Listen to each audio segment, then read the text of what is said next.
Hello, crypto boys and ghouls, and welcome back to the channel, Tales from the Cryptmancer, where we feature content on play and earn games on the blockchain, such as Splinterlands.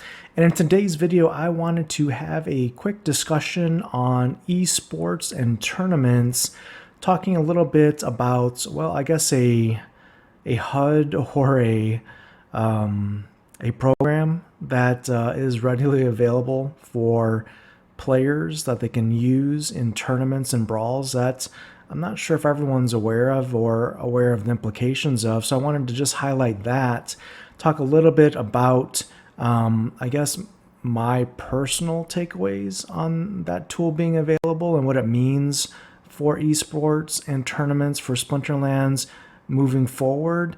And yeah, that's really the content for this video. So let's switch over. Let's talk about this specific HUD or helper specifically here. So the specific tool we're talking about today is XBot Helper. This is actually by the makers of XBot. It is their battle helper. And it is a pay-for-use tool that's available on their Discord here. And you can see someone's actively using it right now. And they're basically entering a command that's going to link up with their account. And for a fee that the user is going to pay to XBot Helper, they're going to run a command here. In this case, give me a team. Here's my user ID. XBot Helper is going to log in. Find the active battle, in this case a tournament battle. It's going to query their API, and as you can see here, it's going to spit out 5 teams that XBot recommends that the user use in this tournament entry. Now my understanding is that this tool or this helper can be used for tournaments, it can be used for brawls, real time. Obviously it can be used for ranked battles, but they already have their XBot bot for that. So really the place that this would primarily be used are tournaments and brawls. And what does it really mean? Well, it's kind of like a hand selection tool. Basically it's querying the XBot database. You can see here it's identified the active battle for this user as a tournament. It's a modern format tournament. It's at 36 mana.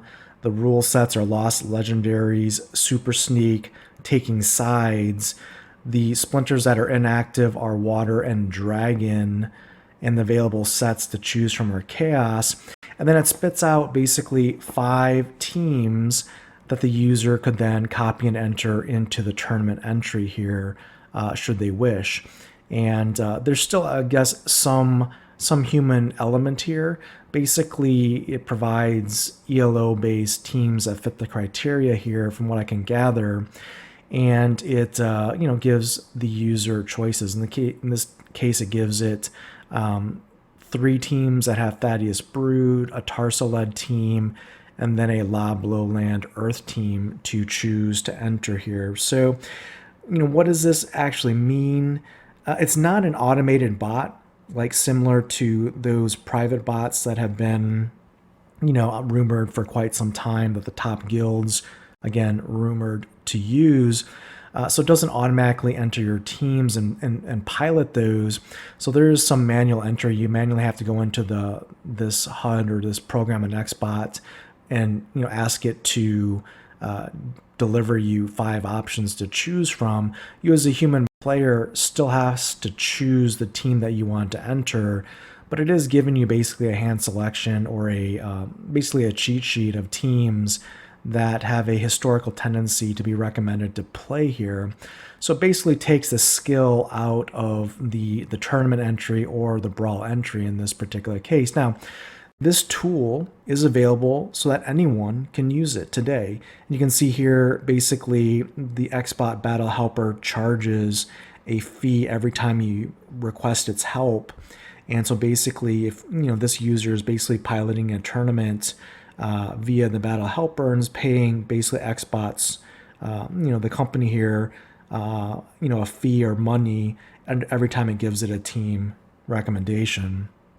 So the long and short of it is, if you feel that not only are you at a disadvantage today because you're playing against automated bots from, top guilds that are running private bots in tournaments and brawls, well, now you basically are competing against everyone in the game now because this is a public hand helper or HUD essentially. And when I say HUD, HUD means heads up display. If you're familiar with online poker when it first came out had the ability to run HUDs on the side to show you things like 3-bet percentages and min raise and aggression and types, play styles and stuff like that. That if you were multi-tabling, sit and goes or cash games, give you a significant advantage over someone who wasn't running a HUD. And many poker online sites back in the days obviously prohibited or banned those HUDs because it gives an unfair advantage to those that use them.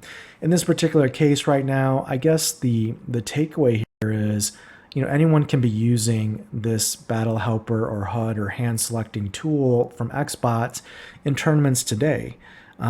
So the one thing to, I guess, keep in mind is that if you're putting your own money in an entry fee for a tournament, just know and realize that you're probably facing other players using these types of tools. So I guess, buyer beware in that regard. When it comes to brawls or ranked battles, I mean, you're not really necessarily putting any money up in those particular cases. So I guess it is what it is. You just kind of assume that you're, probably having to, battle against or compete against people that might be using tools that either you choose not to use or, don't have access to, as the case may be.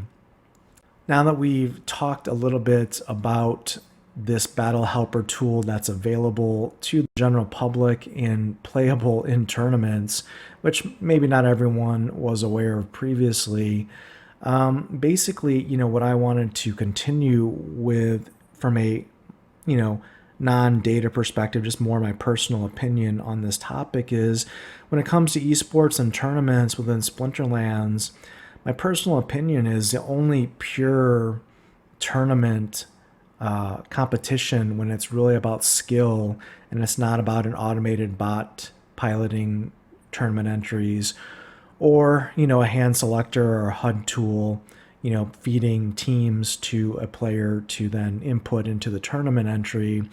Really, in my opinion, the purest form of esports in tournaments and Splinterlands moving forward in the future are really going to only be, in my opinion, in-person tournaments where you can basically verify that the person you're playing against is a real human. They aren't using botting software. They aren't using hand selector tools or HUDs. And I don't know if there's a way to otherwise have a pure skill-based competition here in Splinterlands when it comes to growing esports, for teams or for marketing or as a general tournament aspect of Splinterlands. I just don't see technically a way that you could block, in this particular case, a hand selector or a HUD or a